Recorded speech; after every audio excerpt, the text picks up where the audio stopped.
The 1954 World Cup final was a game which pitted two nations who had suffered devastating impacts as a result of World War II, and it has proved to be a defining moment in both of these countries' national and of course sporting histories, as one would flourish in future tournaments and the other plummet, certainly when compared to the levels of success it had experienced in the build-up to the 1954 tournaments.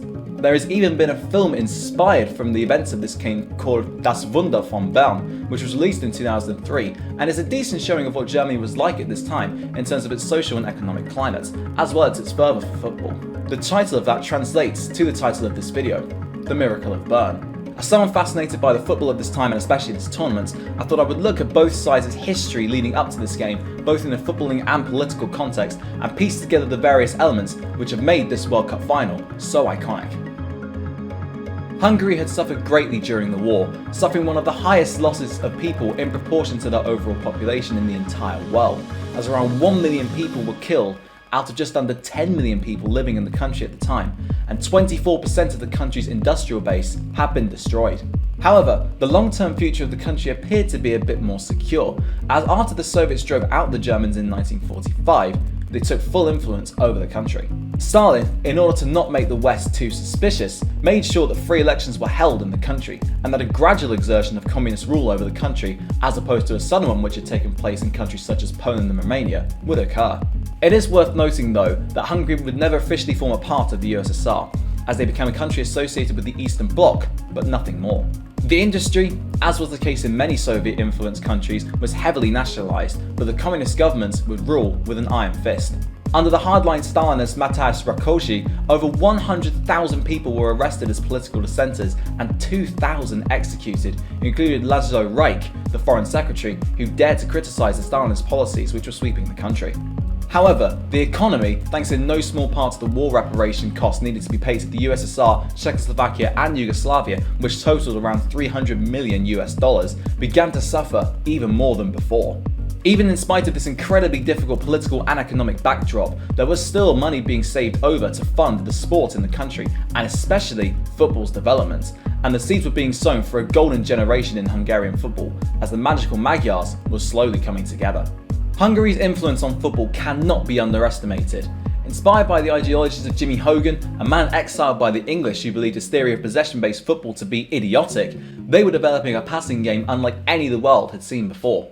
Many Hungarian managers, including Béla Guttmann and Erno Erbstein to name but just two, would spread their own take of the Hungarian style of play across the globe with great success, albeit the former was extremely temperamental as he never lasted more than 3 seasons in a job, and the latter would sadly lose his life in the Superga Air disaster along with the rest of the Il Grande Torino team that he had built in 1949. Hungary's players had training sessions which saw match situations being recreated, and there was also a huge emphasis on the ball at their feet, which British sides, in spite of their recent failures in international tournaments, still refused to deign to, believing that the athletic side of the game, which Hungarians also put into their training regimes, was far more important than the technical side. Whilst this may sound primitive and basic to modern ears, in the 1950s such training tactics were revolutionary and unheard of beforehand, and provided the foundations for an extremely successful side. Additionally, as mentioned earlier, money came flooding into the sport via the communist regime and many nationalised companies, allowing the club sides to prosper and the national teams to flourish, and the Hungarian footballers were also able to live a life of luxury, unlike many of those who populated the land, who were oftentimes living in severe destitution. This strong funding had an immense effect. Although Hungary weren't able to compete in the 1950 World Cup, 12 years after their runners-up finish in 1938, it was in 1950 itself when their golden era well and truly began. Their squad was packed to the rafters with talent, and profiling everyone who Hungary had at their disposal would make for a video in and of itself. Sándor Kocsis was a goal-scoring machine who would end up being the top scorer of the 1954 World Cup with a staggering 11 goals in 5 games, and Ferenc Puskás is widely regarded as one of the greatest of all time, with his dribbling ability, close control, innate arrogance, and deadly left foot among just a few of his primary attributes. Nando Hidekuti redefined the centre-forward position, becoming what we would call a false 9 today, in that he would help out in defence and drop deep to support the attacking play, creating space for the wingers and inside forwards to run in behind. Essentially, he was a bit like Roberto Firmino, but with the extra ability of being able to actually score goals. Those are just 3 examples, with goalkeeper Gyura Grosic, midfielders Josip Bosic and Zoltan Cibor, and fullback Jeno Buzanski, among many others, also playing their own roles. As Puskás said it himself, they were the prototype for total football, which was popularised by the Netherlands in the 1970s, as everyone defended and attacked in equal measure, making them a force to be reckoned with on the international stage. They would go unbeaten for 4 years between 1950 and 1954, across all competitions, which included a 12-0 demolition of Albania, triumph at the 1952 Olympics, and then becoming the first non-British nation to defeat England at Wembley, after their game plan took the British completely off guard, and they won 6-3, albeit it should have been so much more than the scoreline suggests. When a rematch was arranged by the English to show that it was nothing more than a mere one-off, Hungary then smashed them up 7-1. They continued this scintillating form into the 1954 World Cup, beating South Korea 9-0 in the group stages, as well as a certain team 8-3. West Germany, of course, were none the better in terms of post-war condition. Having been defeated by the Allies, the country was split into 4 zones, which would be distributed to the British, the French, the Americans, and the Soviets. As you would probably expect, German partition was not as simple as that though, and a myriad of issues arose with regards to economic differences, war costs, and political conflicts and ideology. When it became clear that the Soviets would not hold free elections in their own zone, the Western zones amalgamated to create West Germany, which came into being in 1948. The economy improved immensely with the implementation of the Deutschmark to replace the outdated and inflated Reichsmark, although the Soviets, angry at not being consulted over this change, blockaded Berlin, to which the Allies responded by flying supplies into the city to help the people live. The situation really was that dire. However, in an era of economic uncertainty and food shortages, many fell back in love with football as its simplicity in times of great difficulty proved very appealing. Interestingly enough, the British and French zones did not permit German football to be played all that much, yet in the American zone, football was greatly encouraged, despite the fact that America wasn't as invested in football as the French or the British were at this stage.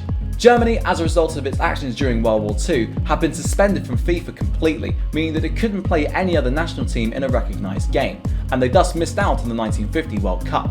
But in 1949, the Deutsche Fußballbund, or the DFB, was established, as well as the Eastern German equivalent, and West and East Germany both became re-affiliated with FIFA in 1950. Even by 1954 though, a national league was still a long way off for the West Germans, with regional leagues taking place throughout the nation before a small tournament would decide the national winners. The Bundesliga would not be established until 1963. Most of the players were semi-professional, although that didn't mean that there wasn't any form of talent in their ranks, with Fritz Walter, a player who I have covered in my Football Alphabet series looking at players whose surnames begin with the letter W, being the star. Averse to warm weather after contracting malaria during the war, Walter was the figurehead and captain of the German side, featuring at inside left alongside his brother, Ottmar, who was a centre forward. Much like the Hungarians, the Germans were in good form leading up to the 1954 World Cup finals too, as since their reinduction into FIFA, they had only lost 3 games. Although the fans weren't best pleased when Kaiserslautern, the team from whom Sepp Herberger, the German manager, picked most of his players, went down 5-1 in a shock defeat to Hamburg. Was the squad capable enough to challenge in a tournament? They won their first game against Turkey, but they were also drawn in the same group as, yep, you guessed it, Hungary, and a second-string German side was taken apart 8-3 as the seemingly unstoppable Hungarians ran riot in Bern. Some have speculated since that this was actually a clever ploy by Herberger, as they have said that he wanted to lull the Hungarians into a false sense of security, as should they meet again, the Hungarians would believe that they were the overwhelming favourites. As fate would have it, they would meet again at the unfortunately named Wankdorf Stadium for the trophy. On the morning of the final, the weather looked warm and the Germans were worried, but at midday, torrential rain came crashing down. Perfect for their talisman Fritz Walter. Indeed, a colloquial term for rainy weather in Germany is Fritz Walter weather. They grew in confidence, and even more so when Puskás was not fully fit for the final, having been injured against Germany in the group stages, although he would end up playing and indeed scoring, although not up to his usual standards. The 62,500 capacity crowd expected a classic between 2 titans of the tournament, with Hungary having scored 25 goals in their 4 cup games to date, and West Germany having won their semi-final against Austria 6-1. And boy did they get one. Within 18 minutes of the match starting, it was 2-2, as Puskás and Zibor scored for the Hungarians to make it 2-0 within 8 minutes, although Max Morlock and Helmut Rahn would level the game up. The Hungarians dominated the match after this, having shots cleared off the line twice, but also matching up against the keeper, Tony Turek, who proved to be in inspired form, repelling everything else that the Hungarians had to muster at him. At half-time, the masterstroke which probably decided the contest came into play, as Adi Dassler provided his players with boots which had studs in them so that they could cope with the wet conditions much better. You may have heard of this guy, he founded Adidas. Despite plenty of Hungarian chances, what looked like the deciding goal came in the 84th minute, as Ran slotted past Grosics to make it 3-2. The radio commentary for this game is so iconic to Germans that, when it was used in the film, many were overcome with emotion, even those who hadn't been alive to witness the game firsthand.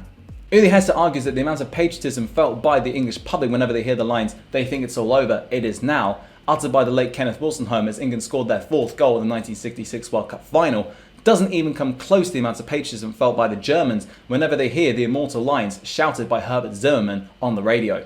Perhaps this is as a result of the socio-economic climate that the game took place in, or it is as a result of the fact that TV was of course not as widespread as it was in the 60s in 1954, so therefore the only way that people could hear the game was via the radio, and a surge of national fervour was felt by all. If you want to hear the lines firsthand, they are in the Miracle of Bern film, which is on YouTube. However, Puskás looked like he'd broken German hearts by levelling the scores up, only for the linesman to raise his flag for offside. It was a very dubious decision, and he may well have been onside, but the goal was disallowed and the Germans held on for their first ever World Cup win.